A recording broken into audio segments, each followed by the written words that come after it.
ጄኔራል ታደሰ ወረደ መከላከያ ሰራዊት ትግራይ እንዲገባ አልተስማማሁም ማለታቸውን ተከትሎ ጄኔራል አበባው ታደሰ የህዝባችን ሰላም ለማስከበር ፍቃድ መጠየቅ አይኖርብንም ሲሉ ተደመጡ። የኢፌዴሪ ጦር ኃይሎች ጠቅላይ አዛዥ ፊልድ ማርሻል ብርሃኑ ጁላ በልዩ ዘመቻው እዝ 65ኛ ዓመት ላይ ምን አሉ?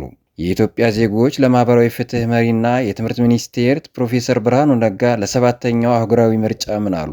በዝርዝር የምናያቸው ጉዳዮች ናቸው። ሰብስክራይብ ያላደረጋችሁ ሰብስክራይብ በማድረግ አብራችሁን ቆዩ። በሌተናል ጄኔራል ታደሰ ወረደ የሚመራው የትግራይ ጊዜያዊ አስተዳደር መከላከያ ሰራዊት ወደ ትግራይ ክልል እንዲገባ ተስማምቷል መባሉን አስተባበሉ። የጊዜያዊ አስተዳደሩ ፕሬዝዳንት ጄኔራል ታደሰ ወረደ ጽህፈት ቤት ባወጣው መረጃ መከላከያ ሰራዊት በትግራይ ክልል በሚገኙ የቀድሞ የሰሜን እዝ ካምፖች እንዲሰፍሩ አለመስማማቱን አስታውቋል። የትግራይ ክልል ጊዜያዊ አስተዳደር የኢትዮጵያ መከላከያ ሰራዊት ወደ ትግራይ ክልል እንዲገባ በፌዴራል መንግስት ትዕዛዝ ተላልፏል በሚል የተሰራጨው መረጃ ፍጹም ሐሰት ነው ብለዋል። ይህን ተከትሎ ጄኔራል አበባው ታደሰ የህዝባችን ሰላምና ጸጥታ ለማስከበር ፍቃድ መጠየቅ አይኖርብንም ሲሉ ተደምጠዋል። የኢትዮጵያ መከላከያ ሰራዊት በቅርቡ በትግራይ ክልል የሚገኙ የቀድሞ ወታደራዊ ካምፖችን ወይም መቀመጫዎችን በሙሉ ይቆጣጠራል በማለት አሳስበዋል። አክለውም ጄኔራሉ እርምጃው በሀገሪቱ የመከላከያ ተቋም ስር የሚገኙ ስትራቴጂካዊ ቦታዎችን ወደ ቀድሞ ይዞታቸው ለመመለስና የህግ የበላይነትን ለማረጋገጥ የሚደረገው ጥረት አካል ነው ብለዋል። የኢፌዴሪ ጦር ኃይሎች ጠቅላይ አዛዥ ፊልድ ማርሻል ብርሃኑ ጁላ በልዩ ዘመቻው እዝ 65ኛ ዓመት የምስረታ በዓል ላይ በሐዋሳ ከተማ ባደረጉት ንግግር እዙ ላለፉት 6 አስርት ዓመታት የሀገሪቱን ሉዓላዊነት በማስከበር ረገድ እጅግ የላቁና ኩራት የሚሰጡ ተልዕኮዎችን ሲወጣ የቆየ የጀግኖች ስብስብ መሆኑን ገልጸዋል። እዙ በተለያዩ ፈተናዎች ውስጥ አልፎ የማይበገር ጽናትን በተግባር ማሳየቱን የጠቀሱት ፊልድ ማርሻሉ በአሁኑ ወቅት በመዋቅር በሰው ኃይልና በትጥቅ ዘመናዊ በሆነ መንገድ ተደራጅቶ ለላቀ ግዳጅ ዝግጁ መሆኑን አረጋግጠዋል።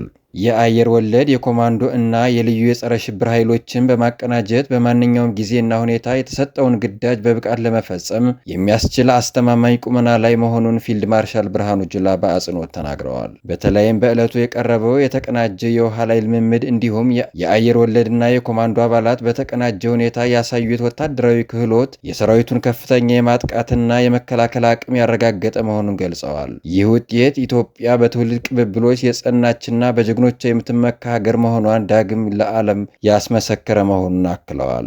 የኢትዮጵያ ዜጎች ለማህበራዊ ፍትህ መሪና የትምህርት ሚኒስቴር ፕሮፌሰር ብርሃኑ ነጋ በኢትዮጵያ የሚካሄዱ ምርጫዎች ከቀድሞ ልማድ ወጥተው ትክክለኛ የፖለቲካ ህጋዊነት ሊያገኙ እንደሚገባ ገለጹ። ፕሮፌሰሩ በዙም አማካኝነት ከደጋፊዎቹ ጋር ባደረጉት ውይይት ገዢው ፓርቲ እንደ ቀድሞ 99% አሸንፊያለሁ የሚልበት አካሄድ እንዲያበቃና ለሀገሪቱ ዲሞክራሲያዊ ጉዞ ትክክለኛ የውድድር ምህዳር መፈጠር እንዳለበት አሳስበዋል። ፕሮፌሰር ብርሃኑ በንግግራቸው ወቅት መንግስት የምርጫ ሂደቱ ዓለም አቀፍ ተቀባይነትና ህጋዊነት እንዲኖረው ከፍተኛ ፍላጎት እንዳለው ገልጸዋል። በየደረጃው የሚኖሩ ትንኮሳዎችን ለመቋቋም ለከፍተኛ አካላት ቅሬታ ሲቀርብ እነሱም ምርጫው ተቀባይነት ያለውና ከስህተት የጸዳ እንዲሆን ይፈልጋሉ ያሉት ፕሮፌሰሩ ይህን ህጋዊነት የሚያበላሽ ነገር እንዳይኖር መንግስት ጥንቃቄ እንደሚያደርግም ጠቁመዋል። በምርጫ ወቅት የሚታዩ ግጭቶችና መገፋፋቶች በገዢው ፓርቲ ብቻ የሚፈጠሩ አይደሉም ያሉት ፕሮፌሰር ብርሃኑ ችግሩ በሁሉም የፖለቲካ ኃይሎች ዘንድ የሚታይ የመናቆር ፖለቲካ ውጤት መሆኑን ገልጸዋል። በምርጫ ወቅት የሚታዩ ግጭቶችና መገፋፋቶች በገዢው ፓርቲ ብቻ የሚፈጠሩ አይደሉም ያሉት ፕሮፌሰር ብርሃኑ ችግሩ በሁሉም የፖለቲካ ኃይሎች ዘንድ የሚታይ የመናቆር ፖለቲካ ውጤት መሆኑን ገልጸዋል። አንዳንዴ እኛም ሰዎች በተለያዩ ክልሎች ውስጥ ግጭት የሚቀሰቅሱባቸው ሁኔታዎች አሉ በማለት ሂደቱ እጅግ ውስብስብ መሆኑን እና ሁሉም ወገኖች ለሰላማዊ ውድድር ዝግጁ መሆን እንዳለባቸው አሳስበዋል። አሁን ባለው ሁኔታ ከፖለቲካ ጋር በተያያዘ የታሰሩ የፓርቲያቸው አባላት ስለመኖሩ ለተነሳላቸው ጥያቄ ሲመልሱ አሁን የታሰረ ሰው ያለ አይመስለኝም፣ ምናልባት አንድ ሰው ቢኖር እሱም ከፖለቲካ ውጭ የሆነ የግል ምክንያት ሊሆን ይችላል ብለዋል። ዋናው ትኩረት ምርጫው እንዳይበላሽ ማድረግና ህዝቡ ካለፈው ምርጫ አሁን ምን የተለየ ነገር ይጠብቃል ለሚለው ጥያቄ ተግባራዊ ምላሽ መስጠት እንደሆነም አስገንዝበዋል።